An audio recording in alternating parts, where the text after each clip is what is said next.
द्वापर युग की सबसे बड़ी त्रासदी महाभारत का युद्ध। द्वापर युग भारतीय इतिहास और पुराणों का वह काल था जब मानव सभ्यता नैतिकता, धर्म और अधर्म के जटिल संघर्ष से गुजर रही थी। ये वह युग था जब देवता और असुर, साधु और पापी, सत्य और असत्य सभी अपने चरम पर थे। लेकिन इस युग की सबसे बड़ी त्रासदी महाभारत का युद्ध था। ये युद्ध न केवल राजवंशों के विनाश का प्रतीक बना, बल्कि ये मानवता के पतन और नैतिकता के ह्रास की गाथा भी बन गया। इस कथा में हम उस समय के प्रमुख पात्रों और घटनाओं के माध्यम से द्वापर युग की इस त्रासदी को समझेंगे। पृष्ठभूमि कुरुवंश, जो भारत के शक्तिशाली राजवंशों में से एक था, हस्तिनापुर पर शासन करता था। महाराज शांतनु से शुरू हुई ये वंशावली भीष्म पितामह के महान चरित्र और उनके त्याग के कारण प्रसिद्ध हुई। लेकिन ये वंश आगे चलकर पारिवारिक कलह, ईर्ष्या और अधर्म का शिकार हो गया। महाराज धृतराष्ट्र और पांडु के बीच सत्ता का विभाजन हुआ, लेकिन पांडु के निधन के बाद उनके पुत्रों युधिष्ठिर, भीम, अर्जुन, नकुल और सहदेव को धृतराष्ट्र और उनके पुत्र दुर्योधन की अधीनता में रहना पड़ा। दुर्योधन, जो 100 कौरव भाइयों में सबसे बड़ा था, अपने चाचा पांडु के पुत्रों से घृणा करता था। वह हर समय उनके खिलाफ षड्यंत्र रचता रहता था। खेल और षड्यंत्र महाभारत की त्रासदी का आरंभ द्यूतक्रीड़ा से हुआ। शकुनी, जो दुर्योधन का मामा था, छल और कूटनीति का मास्टर था। उसने जुए के खेल में पांडवों को पराजित कर दिया। दुर्योधन ने युधिष्ठिर को धोखे से हराकर उनका सारा राज्य छीन लिया और उन्हें 2.5 वर्षों के वनवास और 1 वर्ष के अज्ञातवास के लिए बाध्य किया। इस खेल की सबसे अमानवीय घटना थी द्रौपदी का चीरहरण। दुर्योधन और दुशासन ने द्रौपदी को दरबार में खींचकर अपमानित किया। ये घटना न केवल पांडवों के लिए बल्कि पूरे समाज के लिए एक कलंक बन गई। इसी क्षण ने महाभारत युद्ध की नींव रखी।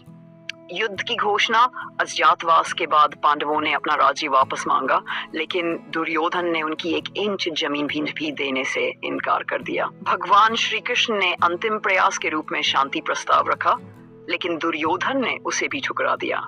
यह स्पष्ट हो गया कि युद्ध अनिवार्य है। कुरुक्षेत्र में युद्ध की तैयारी शुरू हुई। ये केवल 2 राजवंशों के बीच का संघर्ष नहीं था, बल्कि धर्म और अधर्म, सत्य और असत्य के बीच का युद्ध था। युद्ध और त्रासदी महाभारत का युद्ध हजारों दिनों तक चला। इसमें दुनिया के सबसे शक्तिशाली योद्धा एक दूसरे के सामने थे। युद्ध का हर दिन विनाशकारी था। हजारों सैनिक मारे गए और हर दिन धर्म और अधर्म के बीच की रेखा धुंधली होती गई। अभिमन्यु का वध, चक्रव्यूह में अभिमन्यु का वध महाभारत की सबसे मार्मिक घटनाओं में से एक थी। अर्जुन के पुत्र अभिमन्यु, जो केवल 36 वर्ष का था, कुरु सेना के षड्यंत्र का शिकार हुआ। उसकी वीरता और बलिदान ने पूरे युद्ध को नया मोड़ दिया, लेकिन ये घटना पांडवों के लिए गहरा आघात बन गई। भीष्म पितामह का पतन। भीष्म, जो कुरु वंश के सबसे आदरणीय योद्धा थे, अधर्म के साथ खड़े रहने के लिए बाध्य थे। उनके पतन ने यह दिखाया कि नैतिकता और कर्तव्य के बीच संघर्ष कितना कठिन हो सकता है।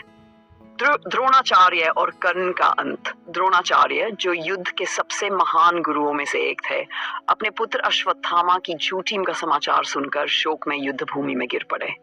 दूसरी ओर कर्ण, जो जम से सूर्य पुत्र, जीवन भर अधीरता और अपमान का शिकार था, धर्म के लिए अपने मित्र दुर्योधन के प्रति वफादार रहते हुए मारा गया। द्रौपदी के पुत्रों की हत्या। युद्ध के अंतिम दिनों में अश्वत्थामा ने रात्रि में पांडवों के शिविर में जाकर द्रौपदी के 5 पुत्रों की हत्या कर दी। ये घटना युद्ध की अमानवीयता और त्रासदी का चरम थी। परिणाम, महाभारत के युद्ध का परिणाम केवल एक राजवंश के विनाश तक सीमित नहीं था।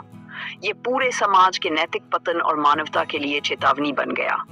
युद्ध के बाद पांडवों ने हस्तिनापुर पर शासन किया, लेकिन वे शांति और संतोष से वंचित रहे। द्रौपदी अपने पुत्रों के खोने का शोक मनाती रही। भीष्म पितामह जैसे योद्धा अपने कर्तव्यों और नैतिकता के बीच फंसे हुए अपनी अंतिम श्वास तक पीड़ा में रहे।